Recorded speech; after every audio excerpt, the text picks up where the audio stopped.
Hello. Welcome to a long-awaited episode. I haven't talked to you guys in a while. I haven't been very lazy. It's been Christmas time. A few beers. Talking shite to a lot of my mates. Speaking of that, I have two of my mates from home on this week, so you guys get to listen to three Irish voices shouting at each other rather than just my one voice and then whoever I've dragged on with me from the league. But welcome Jamie and Shane to the show. Thanks, Dan. How's everybody doing? We definitely didn't record for 5 minutes before this, and I definitely pressed the record button. We haven't already done a show and re-recorded it now. I swear to you guys, that didn't happen. That was well practiced, to be fair. Yeah. The guys have never podcasted before. I needed to give them 5 minutes practice before I put them on a live show. In the previous version of the show, we were talking about our fantasy league. We're in a home league together. That's where the majority of our arguments come from. And this year, I was the only one to make the playoffs. These two guys suck. And hilariously enough, First year ever.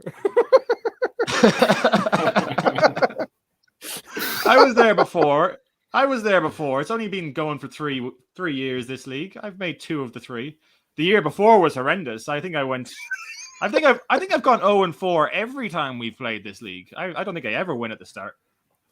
Yeah, the difference this year was your pickups. Your pickups off the waiver wire this year were actually solid.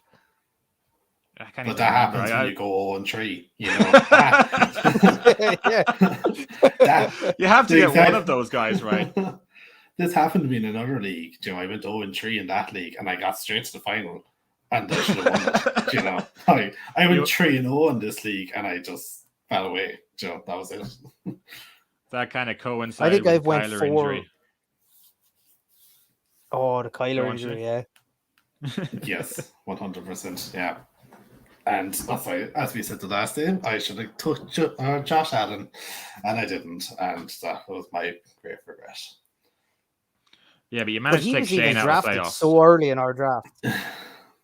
Yeah, he was like the second pick, I think. Like it's a 3-keeper league, so just to put that in context for everyone who's listening and thinks we're idiots. And even then, it was too early for a quarterback. But he came off the board at pick 2. Which actually really did me in because I expected it to go Chubb, Saquon, and then my pick. But it went Chubb and then Allen. So then I panicked and had to take Saquon. I wanted to take Joe Mixon. Killed me all season. Oh, that would have been that. Like looking back at the season, obviously would have been better. But like when Saquon is sitting there, yeah, exactly. You can't not take him. He just has the ability to be outstanding. Like, that's like saying after the last 2 years of McCaffrey and the injuries he has, that if you're picking second or third and McCaffrey is there, that you're not going to take him. Yeah, like over McCaffrey, you're probably only taking Jonathan Taylor and maybe Derrick Henry, and then it's probably McCaffrey at 3 again. I'd say in redraft. That's it. Unless you're in a PPR and you're taking Alvin Kamara. Yeah, would you take? I'd definitely take CMC over that without Kamara Drew Brees, still. I don't know would I take him. And no Sean Payton either. So you now have no Drew Brees and no Sean Payton. Well, yeah. I forgot about the Sean Payton thing, actually. I was only thinking about that during the week. I was thinking how sweet it would be if he managed to just leave the Saints and come to the Cowboys. Yeah, that'll be in like a year's time when he comes back, and the Cowboys have to trade like a first to get him or something like that because he won't manage the Saints anymore. But they could get Kevin James in. He's probably cheaper than Sean Payton. Did you watch that movie? Yeah, I haven't. I was going watching it there the weekend. Yeah, don't forward to it though. It's gonna be good. Yeah, don't expect like a masterpiece. It's about the same as Paul Blart. Yeah, it's a Kevin James movie. Yeah, I saw loads of reviews of people giving out about the movie, and I was kind of just like, Kevin James, it's not going to be a masterpiece. Just enjoy it. Such an odd casting choice. Like, this man was a teacher who won an MMA competition. Watch him get into these hilarious situations. Anyway, let's stop talking about Kevin James. we're gonna go into the trades. So I've scoured the leagues, all of our dynasty leagues, and I'm gonna give you the best trades of the last few weeks. But just going out to 102 there now. You've made no trades, okay? Every other league has made trades. You guys need to start trading. You're useless. That wasn't harsh at all. Straight to the point, Dan. I like it.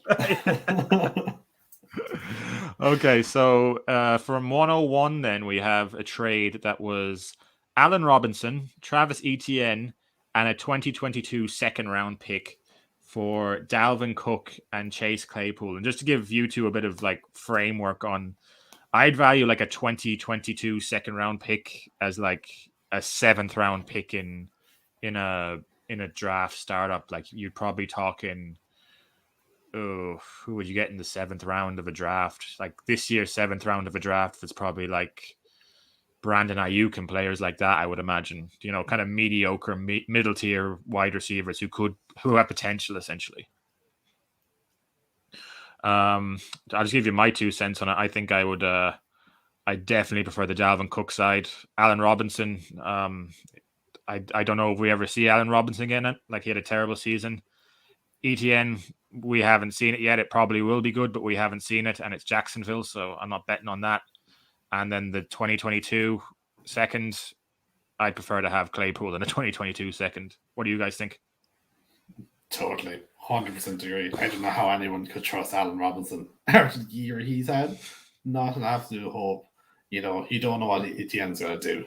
We know what he was like out of college. He was unbelievable. But like, year off an injury, it's hard to come back from that kind of an injury, Cook and Claypool, like 2 solid players, like fantasy-wise at least. They're definitely going to pick you up points. There are 2.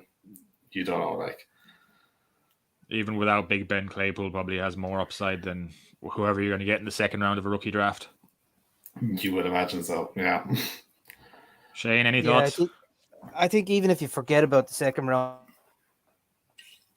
pick, like if you just take it up player for player, like Cook, his injury concerns seem to be behind him the last couple of years. He's a fantastic running back. He makes Minnesota tick. He's guaranteed points every week. Chase Claypool has massive upside for that offense. He's probably the best receiver on that team coming in now, and he probably will be for the next couple of years. Allen Robinson seems like he's past his best. Travis Etienne in a league isn't going to get you the same points as what Antonio Gibson could get you, unless it's PPR, because he was always catching the ball out of the backfield. He's a gadget kind of guy, and a second round pick in a fantasy draft, like you want to be lucky and hit someone good. So I think it was an absolute shocker of a trade. I wouldn't have done it in a million years. With ETN, like it could be good, like it could be brilliant, but it's betting on Jacksonville, and I don't want to bet on Jacksonville, if I'm honest. Like I know James Robinson tore his ACL, so he's gone, so ETN will be the man, but it was bleak. Even if Etienne comes up good, you're still giving up Cook and Claypool on the chance that Robinson can revive his career, which I don't see it happening, and Etienne being a superstar running back in the next 2-3 years. Again, it's not that must be some sort of a rebuild, because it's not a win now situational trade. Like you're not getting a win now out of that. Like, yeah, I imagine it probably is. I haven't looked at the rosters to see kind of what's happening with them, but I would imagine whoever's gone for ETN, they're looking to build for the next couple of years and try and cash in on Dalvin Cook. If they're not going to win now, there's no point having Cook on their team. They may as well cash in and try and get a younger piece. I'd say that's probably what's happened there. We'll move on to the next one anyway. So this is the tight end trade that came from 101 essentially. So Dawson Knox, Michael Pittman, and a 2023 second round pick for Travis Kelce, Jarrett Patterson, the running back from Washington, and a 2022 third round pick. So basically, they've acquired a third round for this year by sending away their second round for next year. Pittman's a better player than Patterson, so I wouldn't equate that. But Kelce is much better than Dawson Knox. Well, I suppose that's kind of debatable after these seasons, but and Kelsey's also getting on. Kelsey's 31 now. Jamie, what do you think? This makes a lot more sense than the last trade, at least. Like, you can kind of see where they were coming from. I'd say Kelsey's starting to push on. He's Travis Kelsey. You cannot bet against Travis Kelsey. He's just an unbelievable player. Like I said, Dawson Knox this year was brilliant. And with Josh Allen there, he's obviously going to get a lot of catches. Pittman this year was also class. Like, when we can keep that up for another year, that's debatable too. But he's definitely an upside in a fantasy league.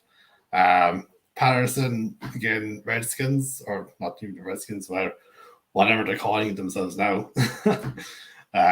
Like, can you really trust your running back in Washington? We all thought Gibson was going to be this next superstar. He's still a good player, but can you trust him there? Probably not. If I was going to pick one, I'd probably go with Dawson Knox and Pittman. To be fair, I can see the upside of it. Yeah, I'd agree that the Patterson piece just doesn't make a lot of sense to me. No, it doesn't. Like, he doesn't equate there at all. Like, you're not going to make up the fantasy points. And plus, I'd be afraid.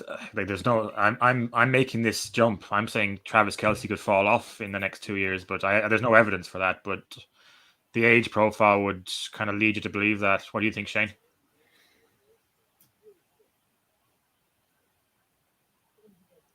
Did we lose Shane? Where's Shane gone? No, I'm back. Sorry. The internet just jumped on me there, buddy. No bother. Yeah, no, I'd agree with what Jamie said on that. I like Kelsey, and I think if you're in a win now mode, it's a very good trade for you. Kelsey, I reckon he still will be getting points next year. He's Mahomes' favorite target. He's guaranteed touchdowns over the season. But I have to say, I would prefer getting Dawson Knox and Pittman and the second rounder than getting Kelsey, Patterson, and the third rounder. I think Knox, he showed how good he can be this year. I think Pittman is, for the foreseeable future, going to be the number one guy with the Colts. Whether they change from Wentz or not now is another story. He seems to be Wentz's favorite target. So I'd wholeheartedly take Dawson Knox and Pittman there. Yeah, I think I'd agree with you. You. Just add up better. You get the young guns as well. This is a dynasty as well. You want the young guns. As like, you don't want to go over the top with it, but you do want younger players. Yep.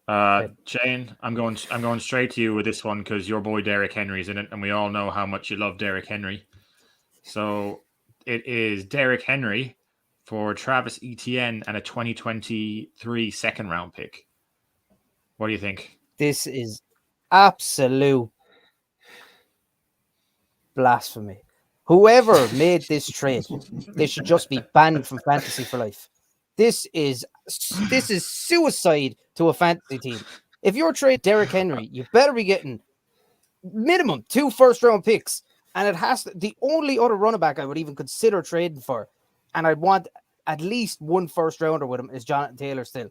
Because how high did Henry finish in the standings without playing 8 games? And he was still top 15 or top 20? I think he was running back 16. Top 16, 20. I think he finished at what? Yeah. What other player in any position in fantasy could finish top 20 at their position without playing 8 games? It is a bit ridiculous. No one else. I don't think there is one. Really. Don't trade that guy away. You just don't trade Henry. I'm assuming what end of that. I will caveat all this by saying Shane is an avid lover of Derrick Henry. He has him in the keeper league. He's always had him, and he won't let him go. So we're going to caveat it with that. But I assume that there is a rebuild happening here. If you're getting Travis Etienne and a second round pick, you probably could have got a Travis Etienne and a first round pick though. You rebuild around Derrick Henry. You don't trade him. Yeah, there is no excusing that, to be fair. Like, that's just a ridiculous trade. So you don't like it either, Jamie. That's what I'm taking. Oh God! Oh dear God! No! Like you don't know what Etienne's going to be. Like yes, he could be like the next rock star running back, but like he's been out for an entire year. This is the Jags, and you want to trade him for Derrick Henry, who like, no, obviously Shane loves him, but like he's a phenomenal running back. Like, all right, I'll give you a different scenario. All right, we take Travis Etienne out of it. His name's not involved. Say it's Javonte Williams and a 2023 second round pick for Derrick Henry. Do you do that trade? Melvin Gordon is left end. No. That would you.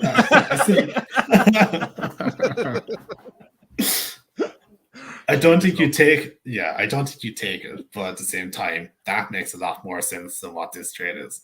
You can kind of understand in a dynasty why you would take Williams because he's going to be, he's going to be a fantastic running back. He already is a fantastic running back. But if he's there by himself, he's going to be, running back 10. He's going to be unbelievable. But yeah, you still can't trade Derrick Henry. He's too good. If he stays fit, he's going to be running back one. I'm really getting the feeling we don't like ETN much. I don't think it's that. I think it's the unknown with ETN. We know he could be a good running back. We just don't know what he's going to be like come back after the injury. Yeah, you want a known commodity all the time. Yeah, and it's Jacksonville as well. Yeah, it's always underlined by that. I think the Urban Meyer stink is going to be there for a while. Yeah, I would agree. We'll move on then. This is your Cowboys there, Shane, as well. So this trade is Ezekiel Elliott for a 2022 first and a 2022 second. Let me just go down and I'll get these picks. I think I wrote them down here. So it was the 114. So the 112. So the last pick of the first round, and then 204. So the fourth pick of the second round for Ezekiel Elliott. I'll give my own 2 cents on it. I don't hate it. Yeah. Go on, Shane. Yeah, I'd be with the same with that. I think Zeke is a fantastic running back, but Tony Pollard has really emerged this year as a really good second option, and I think the Cowboys are only going to start to go to him more. Even this year, I think it was close to 60-40 in the split of snaps at times, and for a lead back, a main horse to take the load for you there, Zeke doesn't have that same equity, say, that he used to have.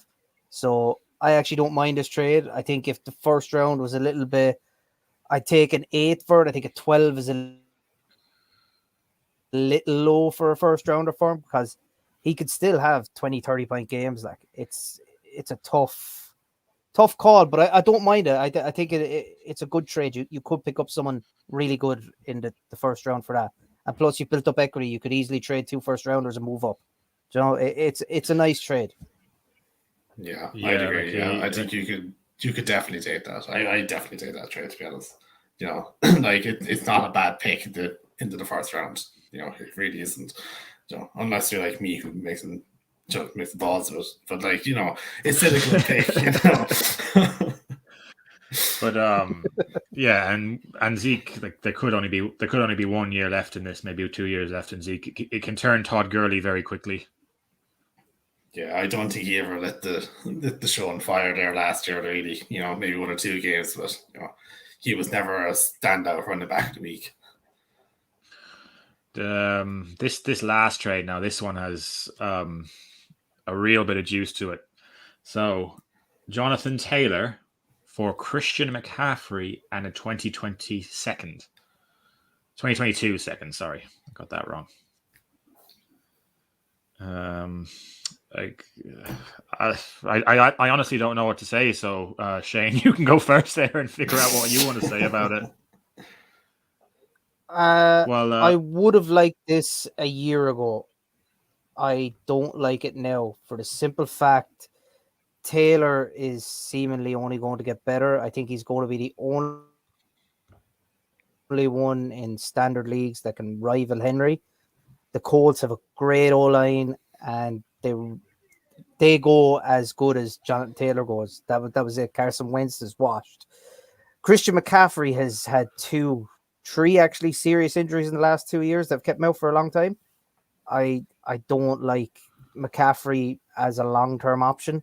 I don't even think he's like Dalvin Cook a few years ago. You're praying for him to stay fit for the year. And I think when you have a guy like Taylor there, I think it's a bit silly to trade him away. He's a back that you're going to have for a long time.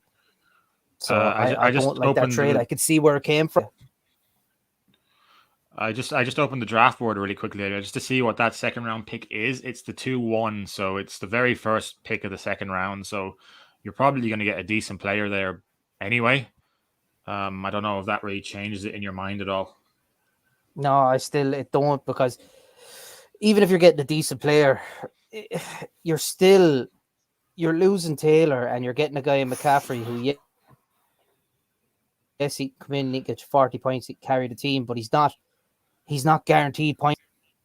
He's too injury prone. I couldn't take the risk on him. Myself personally, I couldn't do it. Yeah, like even in our keeper league, Jake, we started it it was originally a redraft and we changed it to keeper. So Jake had the 101. He picked Christian McCaffrey. We switched to a keeper. He took Christian McCaffrey as his keeper.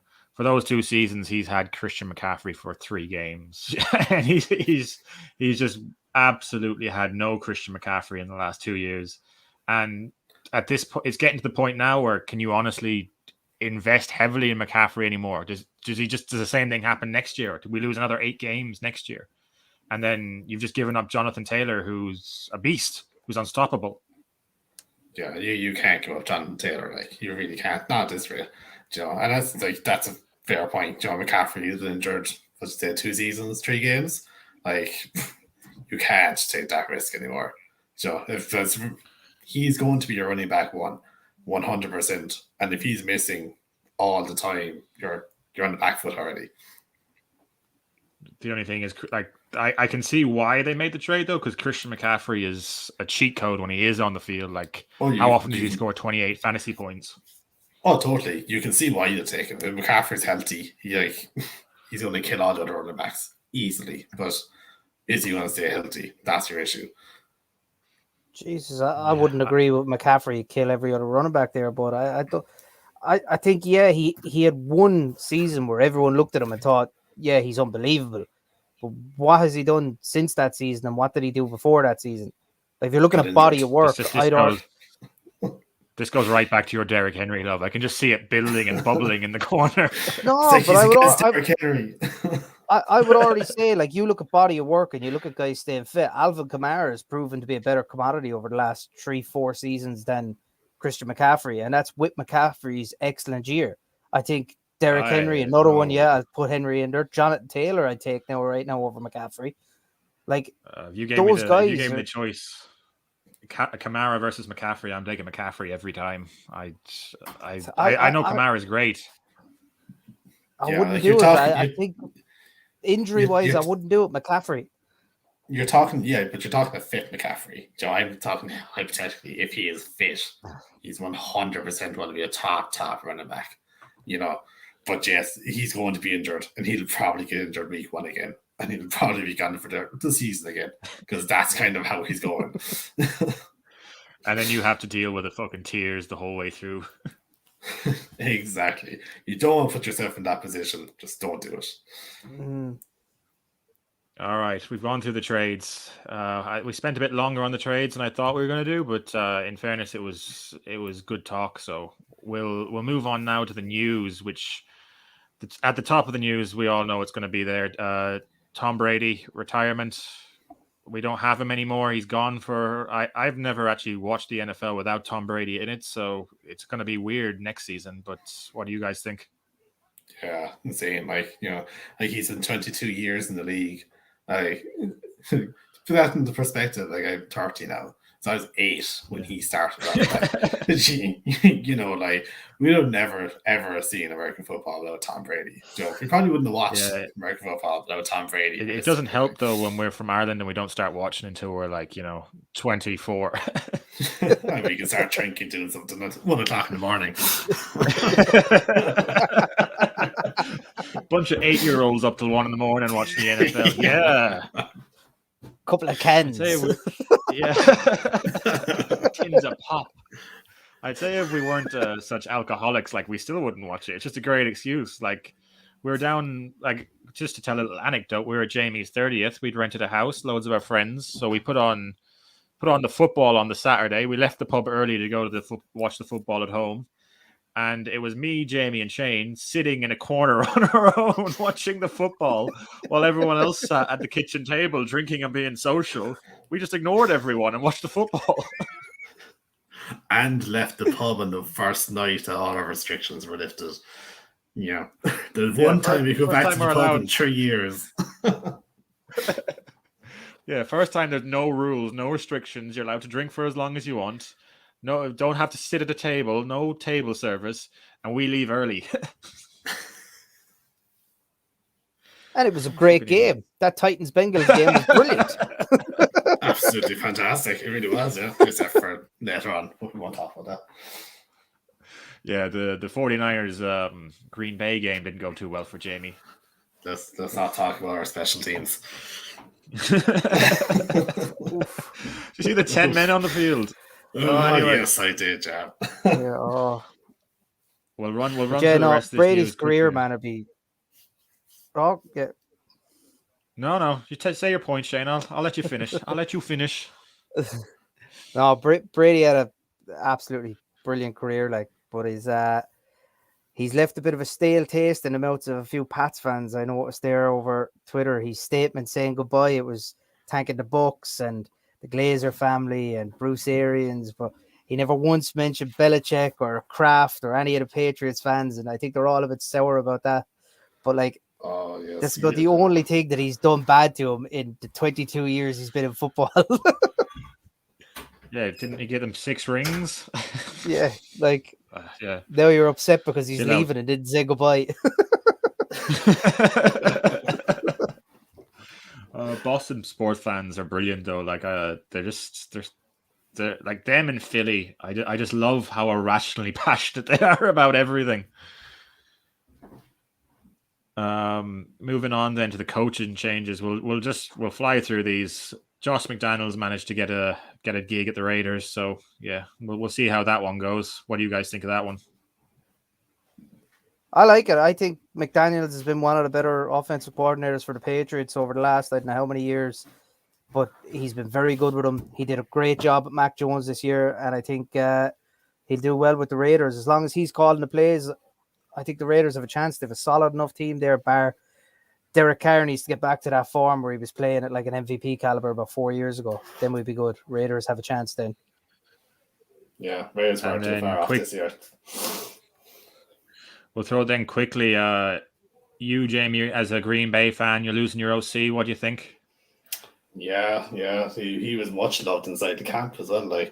You can kind of see the caliber of the coach he is by just the outpouring from the entire team of how sad they were to actually for him to leave. He'd be a huge loss to Green Bay. Yeah. Well, he's going to the Broncos, so he might bring Rodgers with him to the Broncos, and then Rodgers might bring Devontae Adams and Marquez Valdez-Scantling. I couldn't believe it when he said he wanted MVS as well. Yeah, that was a random one. You would have thought Lazard was playing much better by the end of the season. Yeah, does he? I don't think I've seen him throw much to MVS at all this season. I don't know. He's a random guy. The two of them live real close to each other, though, don't they? Because wasn't there something in the off season that when everyone was talking about Rodgers leaving, Valdez-Scantling or something, it came up that the two have been neighbors. Scantling was fair pissed off that everyone was trying to get rid of him out of Green Bay early. The media was all talking. He was going out of Green Bay, and he put up something on Twitter getting kind of thick about it. Get back in your box. Get back in your box. MVS, come on, stop, man. Hey, you're talking about a guy who brought Randall Cobb back to Green Bay because he wanted to throw a ball to his friend, right? Now he's leaving him. There. We don't know Rodgers is gone yet. I give it a 50-50 shot that Rodgers might go there, but the cap is a mess, so I think Rodgers will probably be out of town.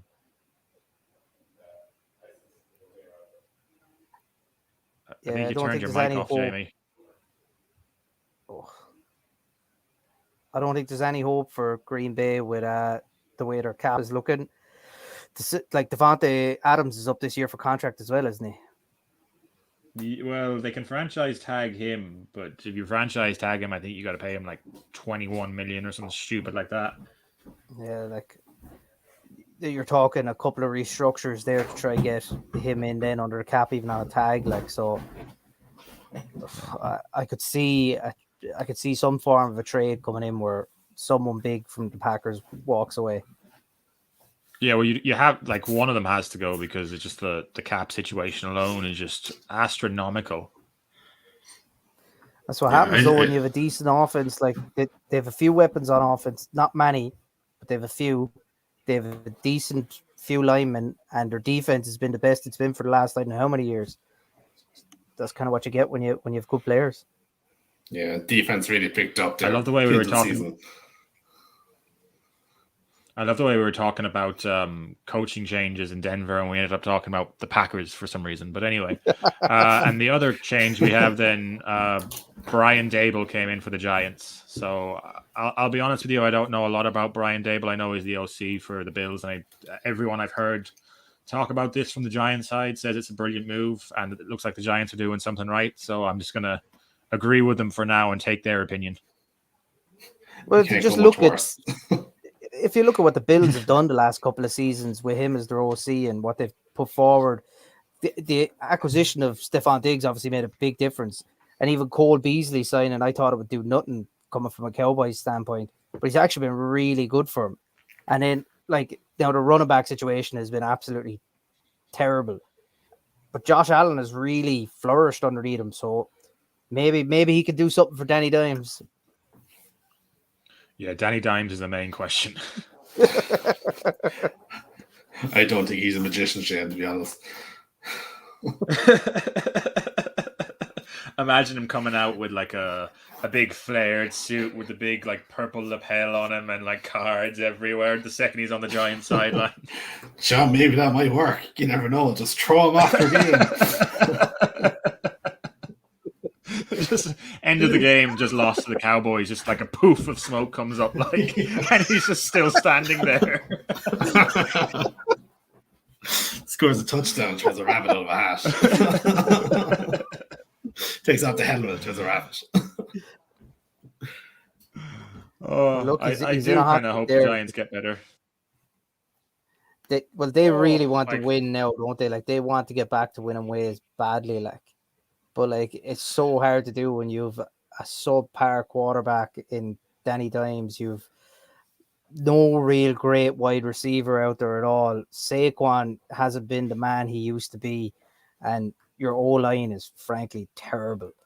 Like, it's so hard to be good. Their defense is average enough, but they've got decent players who are in the twilight of their career, maybe. A few all right rookies. I think the defense is above average, and then on offense, they do have the individual pieces. Like Tony could be brilliant, like you say. Saquon maybe a year after the ACL, he might be stronger. He did have a bad ankle this season as well. And then if you can get anything out of Kenny G, and then it's a weird one. It's hard to know with the Giants because they should be better than they are, and it just seems to always fall apart. That could have been Joe Judge though. Yeah. That man went off and blamed Jason Garrett for everything and got him sacked first. It looked like Joe Judge was going to survive for a while as well. I was like, come on, fire him. It was like 3 days in after Black Monday. It's like, fire him. Come on. Poor Dave Gettleman. Oh, Gettleman has been a disaster in his Giants career.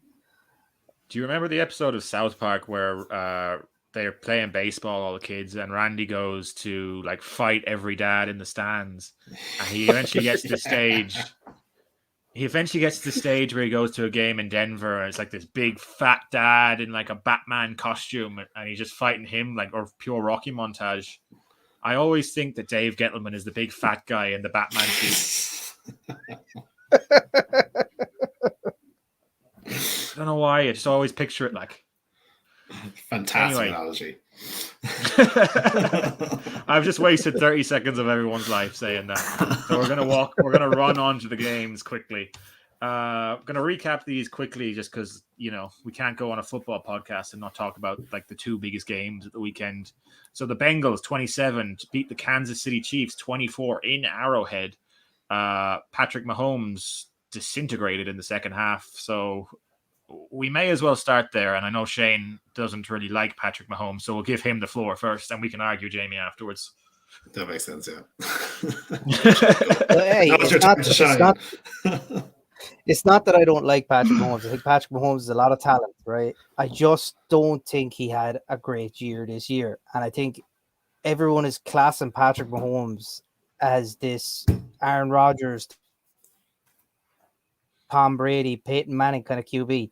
I don't think the work is there to show us that he has that. It's very easy to be a very good QB with the talent that he has when you have Tyreek Hill, Travis Kelce, the O-line that he has, the defense that he has, a top 5 possible head coach in Andy Reid, and the best OC in the league at the minute in Eric Bieniemy, how he doesn't have a head coach job is beyond me. When you've all that around you and you're not winning Super Bowls, there's something wrong. Now, he is fantastic, but in this game at the weekend, he was the reason they didn't win. That second and third at the end of the first half, all he has to do is throw that towards the end zone. It gives him a shot. But yeah, it was it was a crazy play.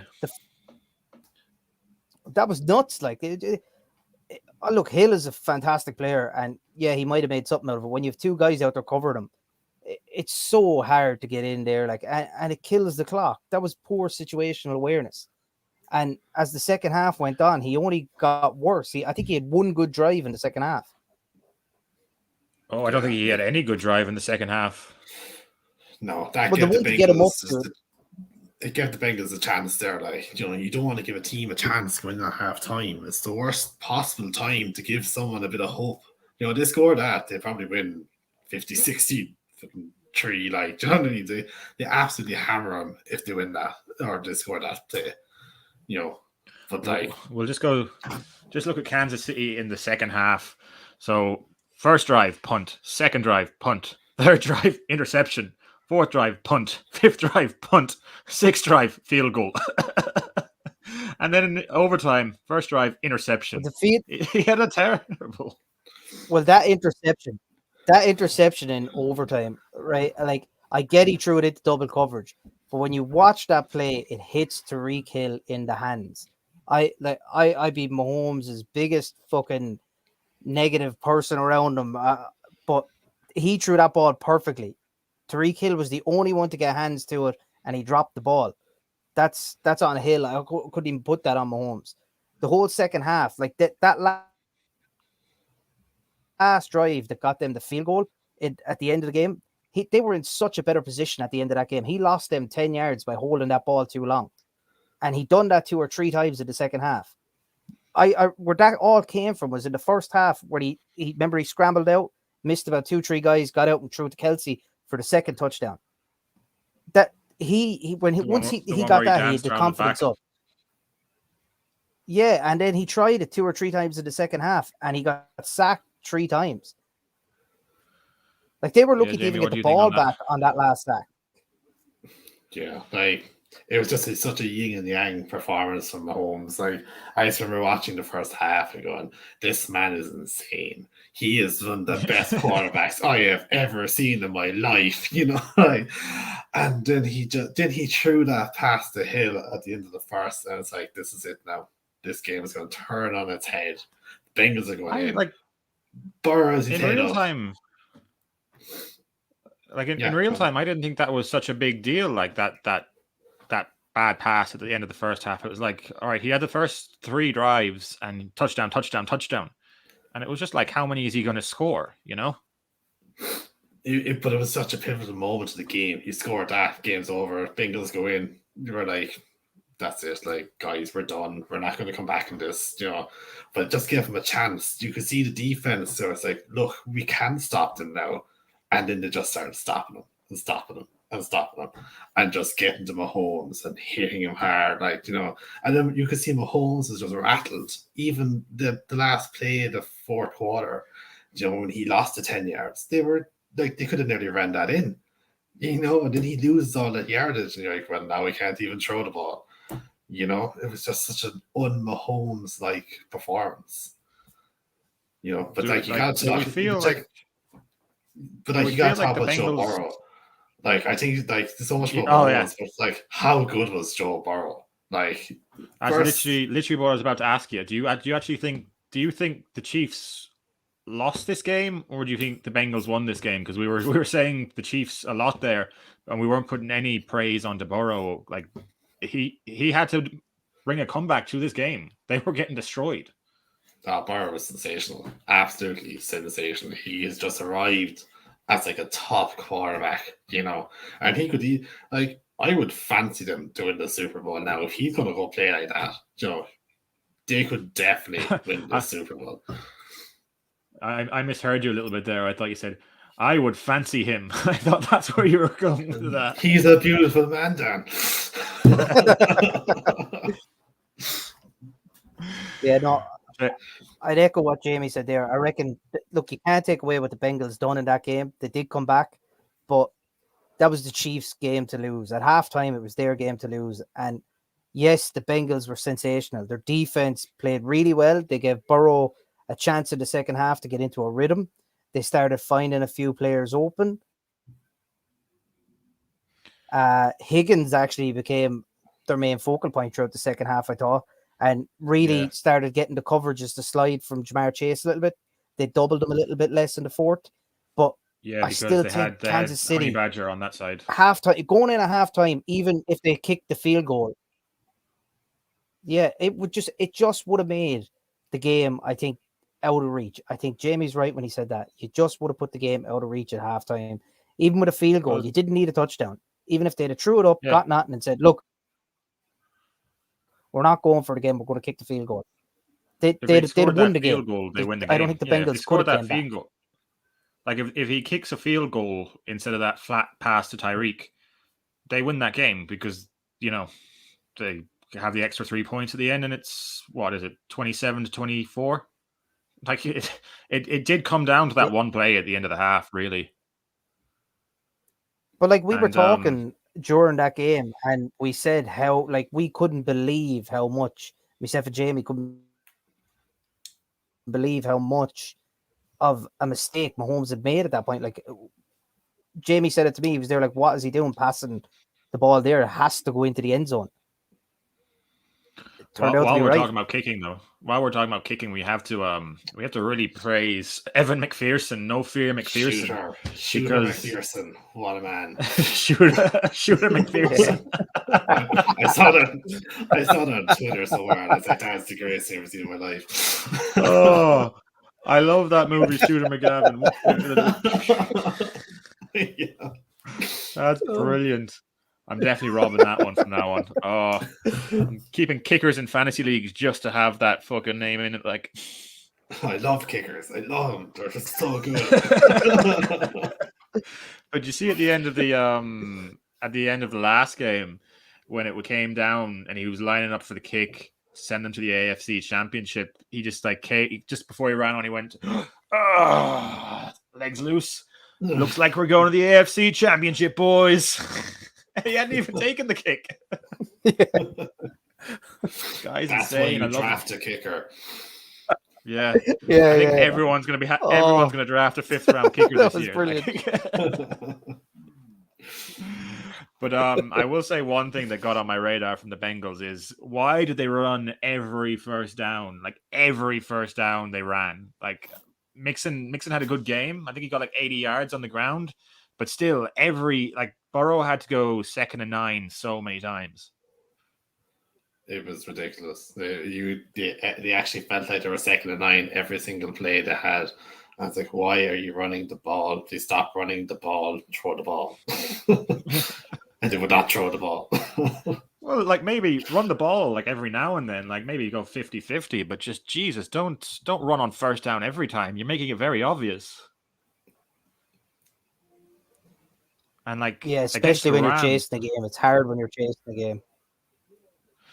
like again, you can't do that against the Rams because Aaron Donald's going to be there staring at you every time. Which, seeing as we've mentioned Aaron Donald, we'll move on. We'll move on from the Bengals, and we'll talk about this 49ers Rams game. This game was 20-17 to the Rams in SoFi. The Super Bowl is now in SoFi as well. So apparently, we hadn't had a home Super Bowl in 54 years, and now we've had 2. So apparently it's a trend. every Super Bowl will now be a home Super Bowl. But this game to me wasn't. Well, the next one's in Phoenix, so the Cardinals will be there. A nice setup for Dan. But this game to me was more about Jimmy Garoppolo's meltdown than it was about offense. To me, it was Cooper Kupp versus Deebo Samuel, and they both played amazing, but Cooper Kupp just came out on top. Yeah, you really feel sorry for Deebo. Like, he was so good. He's just an unbelievable player. I genuinely think one of us could have played quarterback and just throw him the ball, and he'll just make the play. Because that's all Jimmy G was doing. Yeah, that was the whole game plan, wasn't it? It was just Deebo. Like, it was 4 receptions for 72 yards and then 7 carries for 26 yards. Yeah, I think Los Angeles showed there. It came down. I thought the first half was so even on the defense of the team. It was real defensive in the first half of that game. Both front sevens were playing really well. But what showed out was the 2 guys off the Rams front 7 who wouldn't be the usual talking points, Gaines and Robinson. The 2 of them, either of them were the player of the game for that whole game. The 2 of them were absolutely outstanding. That Rams front 7 in the second half was unplayable. Yeah, like the Aaron Donald stood up on the last play just to put that pressure onto Jimmy G, and a lot of people throwing hate at Jimmy G for throwing that interception, but like he couldn't do anything. The ball had to go somewhere because he was about to get smashed by like 4 different Rams defensive linemen, and I'm not going to put it on Jimmy G. Jimmy G didn't have a great game at all, but for his last game in San Francisco, like he didn't kill them, but he didn't help them at all. And there was a few plays where he kind of actually did kill them. Now that I think about it properly, I shouldn't have said that. He's just such an awkward quarterback. Like, you just knew coming into the game what was going to happen. You knew it was going to come down to be a tight game, and he's just going to throw the ball away, and someone's going to intercept it. It was always going to happen. But do you get a second round pick for him now? Like he brought them to the NFC Championship game. Like, do Carolina pay a second round pick for him next season? Do Denver pay a second round pick? Jimmy to the Bucks. Yeah. Jimmy to the Bucks. Oh my god. He is going to turn to Brady in Tampa. That's what's going to happen. Yeah. I don't think he moves. I think San Francisco keep him. Oh, do you really? I would have thought they move on to Trey Lance. Yeah, no, I think he has one more year. Yeah, Trey Lance. I want Trey Lance so badly, like that. Like, oh, go on, Trey Lance. Like I just think San Francisco with Trey Lance will be near unstoppable because they've shown. They don't need outside play. They'll just hit Deebo in a screen pass and let him run it to the house. So like Trey Lance doesn't need to be a good passer. He just needs to be a competent passer and then a runner. Yeah, there's 2 other teams have said that in recent times. That's the Eagles with Hurts and the Baltimore Ravens with Lamar Jackson. How did the 2 of them get on this year? Do either of them have Deebo Samuel? No, but like Deebo is clearly showing if Deebo doesn't get the game going on the ground, it doesn't really matter what he does in the air. They need him to be able to go on the ground too. Once they shut that down, there was no real threat from San Francisco. But that won't happen every game because you're not going to have Von Miller and Aaron Donald and Jalen Ramsey sitting in the backfield and waiting for it. Like you're not going to have a team like the Rams. But this game, I felt to me like Jimmy G got him to an NFC Championship game. He's after taking him to a Super Bowl already. I don't think they can. I just don't think as an organization you could trade away a guy who's getting you to those places and then go to a rookie who's never taken up any length of 3-4 games in a row. He hasn't done that. He's gotten snaps here and there. I don't think you can get rid of a guy who just took you to a championship game for a rookie. It doesn't make sense. How far? I don't think Jimmy G is good. How far did Alex Smith bring the Chiefs that year that Patrick Mahomes sat? Patrick Mahomes sat his first year, but I can't remember how far the Chiefs went that year. I needed to. That was a long time ago now. Yeah, I suppose we're talking about San Fran a lot here, and we're not giving the Rams the praise they really like Stafford had an okay game, but he almost gave it away twice as well. Like that nearly interception that he threw at Tart, the Tart somehow dropped. I don't know how that happened, but Tart came out after with an apology on Twitter, and Hart really went to the guy. I can't remember exactly what he said, but it sounds like he's going to be haunted by that drop for the next 10 years. That would have been a massive game. Why did they catch that to win the game? That's it. Like, San Francisco had 2 or 3 chances at the end of that game to just kind of see it out, and they just didn't do it. They had another chance there. Mitchell with 9 yards? They were 2nd and 1, and then they decided to give it to Juszczyk for some odd reason, and then he lost like 4 yards, and that was it. Yeah, that reverse handoff. Yeah, and then they get the ball back to the Rams, and they never saw it again. Yeah, they should have. Yeah. The 49ers really should have stood on their throat. Like they shouldn't have been allowed to happen. Yeah, like on the Rams side, I think it came down to gotcha. Oh, sorry. Yeah, no, I was just saying. I think it came down to more from the Rams' standpoint. Like Stafford started so shaky. Like was the first or his second throw, and it ended up behind OBJ. And I think OBJ would have been 1-on-1 with a safety or something. Now I know he had a lot of yards left to go after that, but like you would fancy Odell against him 1-on-1 open field. You would have to. He's been playing well the last few games, but Stafford had a couple of passes like that, and then he went on to throw the absolute dime over the shoulder pass into Cooper Kupp at the end zone, like for the touchdown. That was probably the best touchdown of that game. Maybe Debo's one where he ran it in, but I still think I prefer Kupp's. But it just seemed like the Rams just had better individuals than the 49ers. I thought the 49ers defense played well up to a point, but you can't keep guys like Higbee when he was in the game was very good.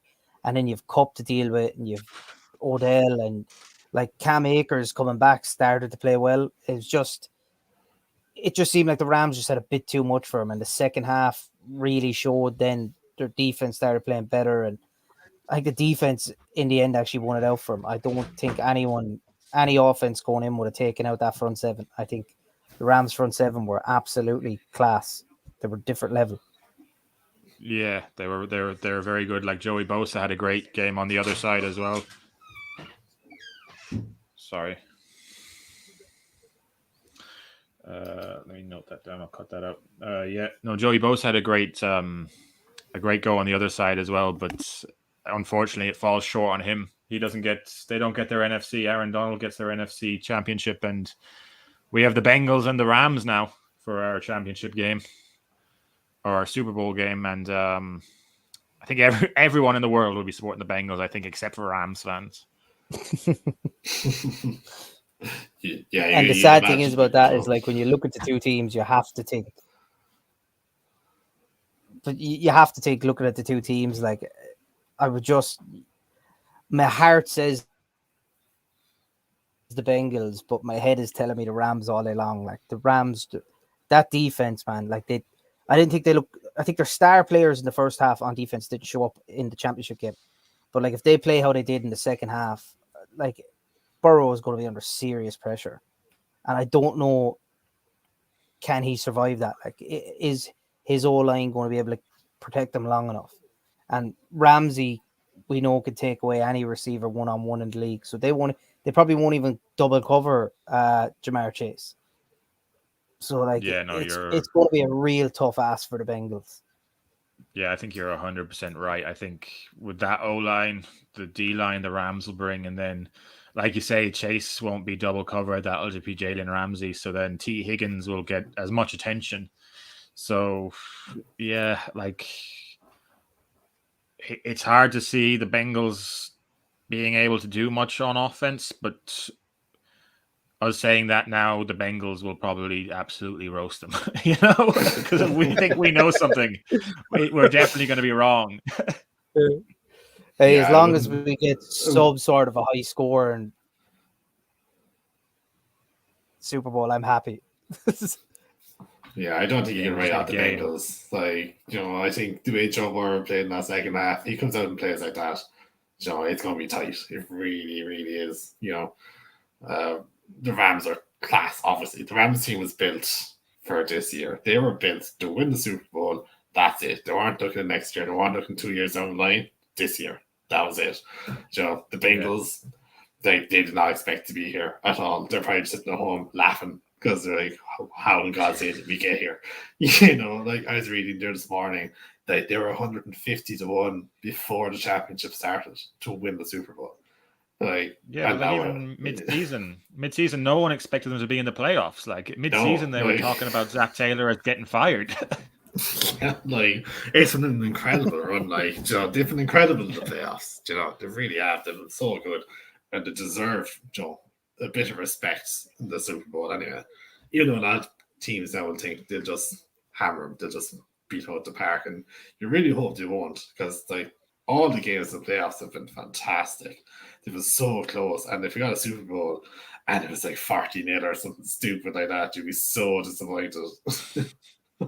Yeah, there was one a few years ago that was a blowout, wasn't it? I can't remember which was it. One of the Patriots ones, and it was a terrible. I think that was the Rams. The last time they were there. Yeah, that's Patriots Rams, and it was an awful game of football. It was just so bad to watch. Even last year wasn't great to watch, like because the Bucs just kind of manhandled Mahomes. Like the O-line just fell apart. Yeah, that was like he was. What was Mahomes? He was missing 2 tackles for that game. One of these 2 starting tackles. Yeah, and like it was like a conveyor belt for was it Devin White was just coming through every play, like, and just smacking him. It's yeah, they were what the Bucs defense last year was like what the number 1 defense as well coming into the championship, coming into the playoffs that year as well, weren't they? Yeah, they were top side. They did the same to the Packers in the NFC Championship game that year. Like, I say just throw the ball, or Rodgers, and like, no, just kept stopping us. Showed myself and Lucia and watched that match together, and I was so angry. I was like, that's 2 years in a row I thought I was going to get a Super Bowl. I feel like the Packers really missed one this year, because if they beat I know the 49ers made the NFC Championship game, but it doesn't feel like they should have been there, really. Like, if the Packers had taken care of their business and gotten there, and we'd had Rams-Packers, it might have been a different game. But the 49ers just didn't feel like they had the capability of beating the Rams in the second half. I don't know why that happens in my head, but that's the way I feel about it. Yeah, no, I agree. Yeah, the 49ers just never seemed like a team that was competitive enough to win a Super Bowl. They never did. And like, as a Packers fan, you're watching this now and you're like, if we just hadn't punted the ball away, we'd be in a Super Bowl and probably hot favorites for a Super Bowl. Because I don't think the Rams would have done well at Lambeau. I really don't. The Colts, I think they would have just not frozen up, but I think that's frozen up. No pun intended. But, you can have that, Mr. Freeze from Batman. Arnie's best performance ever, buddy. I've thrown 2 great puns out of this podcast, Dan. You're getting a great run out of it. Getting pure gold. Like we talked Packers 49ers right before the game, and I remember just saying, and even I think Jamie said it to me the week before the game after we had seen who was playing who, that the 49ers were probably one of the few teams that if they got it right, had the exact pieces in place to take down that Packers side. And as it turned out, it was special teams that ended up killing them. It wasn't even any fantastic play that destroyed the game or broke it open. It was just the Packers being absolutely inept on special teams that ruined it for them. Like they were so bad. It was so horrifying to watch. Like that happened to Packers all year. Like we've been saying this since week 1, that special teams were going to cost us a Super Bowl, and they cost them the Super Bowl. Anyway, we Mason Crosby somehow got back on three field goals in 1 week. Yeah, Would miss 3 in 1 week. Back to the Super Bowl, Dad. Yeah, that's what I was trying to segue to. We've somehow gotten back to Green Bay again. Go back. Go. I think we might. I think we might finish up there, and maybe we might do an actual preview in 2 weeks' time or a week's time or whenever the Super Bowl is. I think I'm not talking about the Pro Bowl because who cares about the Pro Bowl? Packers Thanks head for coach. coming on, guys. Anyway, Devontae Adams needs to get run out somewhere. Thanks for having us, Dan Boy. Thanks for having us. No bother. It's been a the bit of crack. So... Boy. Keep it up. Cool. We'll finish there, and the usual outro kind of goes for the leagues. If you want to join the fantasy league that we have, you just get onto me on Twitter at DanFFman or at SuperMegaFP, and I'll come back to you and get you a spot in the league somewhere, and then you can try and win some money. But I don't play in the league, so you probably might not win because there'll be good players in it.